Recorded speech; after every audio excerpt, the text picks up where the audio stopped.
कल्पना कीजिए एक ऐसी जगह की जहां दूर दूर तक सिर्फ सूखी, फटी हुई मिट्टी दिखाई देती है। एक ऐसी बंजर जमीन जहां सूरज की तपिश इतनी तेज है कि हरियाली का नामोनिशान तक मिट चुका है। यहाँ की मिट्टी पत्थर जैसी सख्त हो चुकी है, जिस पर अगर आप पानी भी डालेंगे तो वह मिट्टी के अंदर जाने के बजाय भाप बनकर उड़ जाएगा। इस जगह पर सालों से कोई हलचल नहीं हुई है, सिवाय गर्म हवाओं के थपेड़ों के। वैज्ञानिकों से लेकर बड़े बड़े जानकारों तक सबने मान लिया था कि अब इस जमीन को दोबारा जिंदा करना नामुमकिन है। इंसानी तकनीक, करोड़ों डॉलर के फंड और आधुनिक मशीनें भी यहां आकर हार मान चुकी थीं।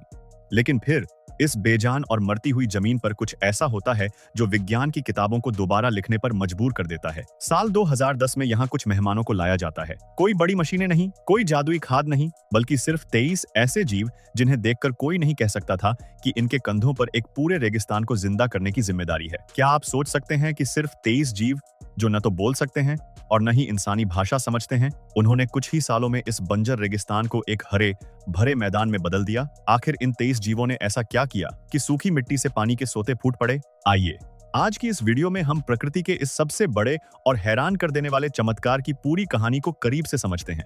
लेकिन वीडियो में आगे बढ़ने से पहले हमारी आपसे एक रिक्वेस्ट है कि अगर आप हमारे चैनल पर पहली बार आए हैं तो प्लीज इसे सब्सक्राइब जरूर कर लीजिएगा, और अगर वीडियो पसंद आए तो लाइक करना मत भूलिएगा।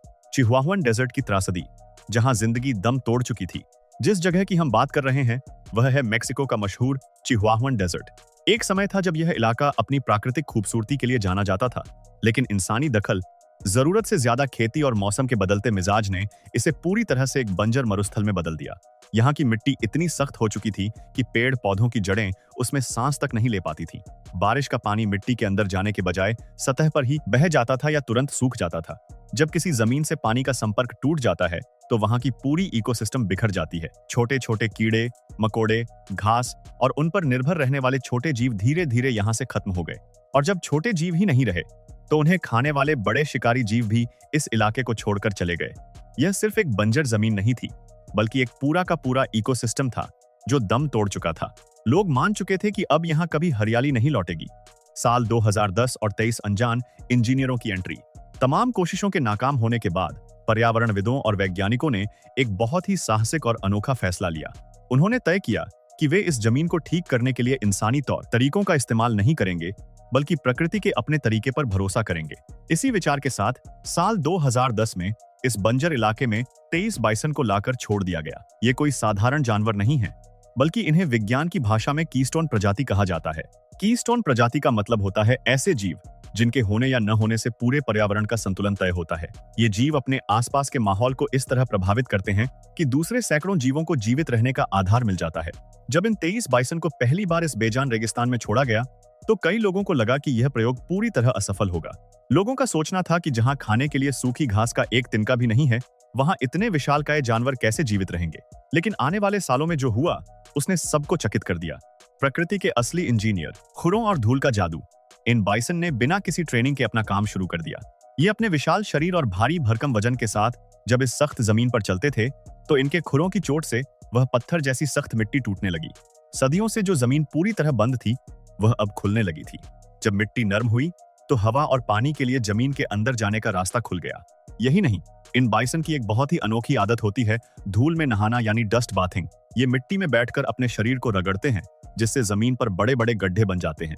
पहली नजर में यह एक सामान्य सी बात लग सकती है, लेकिन इन गड्ढों ने रेगिस्तान के लिए माइक्रो रिजर्वायर का काम किया। जब भी थोड़ी बहुत बारिश होती, पानी सीधे बहकर बर्बाद होने के बजाय इन गड्ढों में इकट्ठा हो जाता। इस जमा हुए पानी ने सूखी मिट्टी को लंबे समय तक नमी प्रदान की, जिससे सदियों से मिट्टी के अंदर सोए हुए बीज धीरे धीरे अंकुरित होने लगे। गोबर की ताकत और गहरी जड़ों का पुनर्जन्म। इन 23 बाइसन ने जमीन को सिर्फ नरम ही नहीं किया, बल्कि उसे उपजाऊ बनाने का काम भी किया।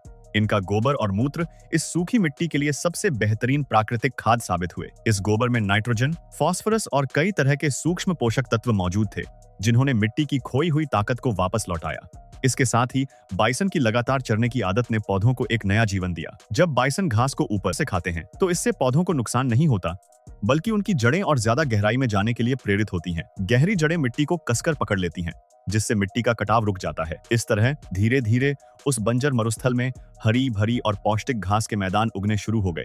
जब पूरी फूड वेब दोबारा जी उठी, घास के मैदानों के वापस आते ही इस रेगिस्तान में एक अद्भुत श्रृंखला प्रतिक्रिया शुरू हो गई। सबसे पहले मिट्टी के अंदर रहने वाले छोटे छोटे बैक्टीरिया और केंचुए वापस आए। मिट्टी उपजाऊ हुई तो तरह तरह के कीड़े, मकोड़े और तितलियां यहाँ दिखाई देने लगी।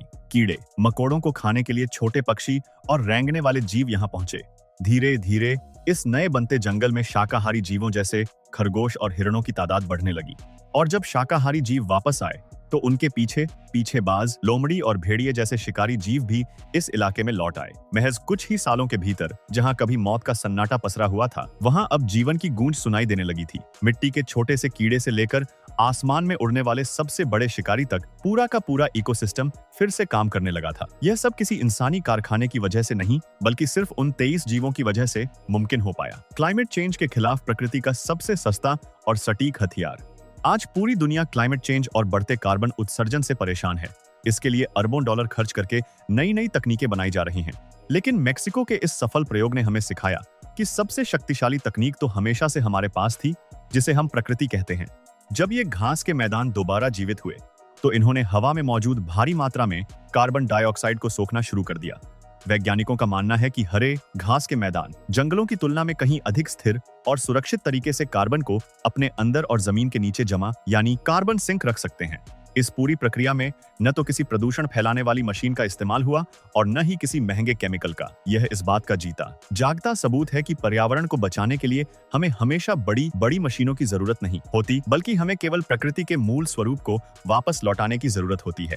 भारतीय दृष्टिकोण। हमारे अपने अनोखे प्राकृतिक इंजीनियर मेक्सिको की इस अद्भुत कहानी को सुनने के बाद एक बहुत ही महत्वपूर्ण सवाल हमारे मन में उठता है, क्या ऐसा ही कुछ हमारे अपने देश में भी संभव है? भारत एक ऐसा देश है जहां भौगोलिक विविधताएं बहुत अधिक हैं। हमारे यहाँ भी बड़े बड़े घास के मैदान, अर्ध शुष्क इलाके और बंजर भूमि मौजूद हैं, जो मानवीय गतिविधियों और क्लाइमेट चेंज की वजह से अपनी पहचान खो रहे हैं। अक्सर हम बंजर या कम पेड़ों वाली जमीन को बेकार मान लेते हैं, लेकिन असल में वे हमारे पर्यावरण के बहुत महत्वपूर्ण हिस्से हैं। हमारे देश में भी सदियों से कई ऐसे जीव मौजूद हैं जो प्रकृति के सच्चे इंजीनियर हैं। हमारी अपनी स्थानीय गायों की नस्लें, भैंस, हाथी और विभिन्न प्रकार के हिरण जैसे शाकाहारी जीव हमेशा से हमारी मिट्टी को उपजाऊ बनाने का काम करते आए हैं। जब ये जीव प्राकृतिक रूप से हमारे मैदानों में घूमते हैं तो इनके खुरों से हमारी मिट्टी भी सांस लेती है और इनका गोबर जमीन को उपजाऊ बनाता है। अगर हम भी अपनी बंजर होती जा रही जमीनों को बचाने के लिए इन पारंपरिक और प्राकृतिक तरीकों को अपनाएं, अपने जंगलों और घास के मैदानों को फिर से उनके असली हकदारों को सौंप दें, तो हमारे यहाँ भी बंजर जमीनों का कायाकल्प हो सकता है। इसके लिए हमें बस उन जीवों का संरक्षण करना होगा जो सदियों से हमारी प्रकृति के रक्षक रहे हैं। एक सरल सीख जो हम सबको सीखनी चाहिए। चिहुआहुआन डेजर्ट और उन 23 बाइसन की यह कहानी हमें एक बहुत ही सरल लेकिन बेहद जरूरी सीख देती है। इंसान चाहे जितनी भी तरक्की कर ले, वह प्रकृति से बड़ा इंजीनियर कभी नहीं बन सकता। जब हम प्रकृति के कामों में जरूरत से ज्यादा दखल देते हैं तो विनाश होना तय है, लेकिन जब हम थोड़ा पीछे हटकर प्रकृति को उसका काम खुद करने देते हैं तो चमत्कार होते हैं। आज जरूरत इस बात की है कि हम विकास की अंधी दौड़ में अपने इन मूक मित्रों के महत्व को समझें। चाहे वह मेक्सिको का कोई रेगिस्तान हो या हमारे आसपास का कोई मैदान, प्रकृति को ठीक करने की चाबी हमेशा खुद प्रकृति के पास ही होती है। हमें बस उस चाबी को सही जगह लगाने की समझदारी दिखानी होगी। आपको क्या लगता है, क्या हमें भी अपनी बंजर जमीनों को सुधारने के लिए प्रकृति के इन अनमोल इंजीनियरों की मदद लेनी चाहिए? अपने विचार नीचे कमेंट सेक्शन में जरूर साझा करें। अगर आपको यह जानकारी अच्छी और प्रेरणादायक लगी हो तो वीडियो को लाइक करें और इसे अपने दोस्तों के साथ भी शेयर करें। ऐसी ही और दिलचस्प जानकारियों के लिए हमारे चैनल को सब्सक्राइब करना न भूलें। मिलते हैं आपसे अगली वीडियो में, तब तक के लिए धन्यवाद।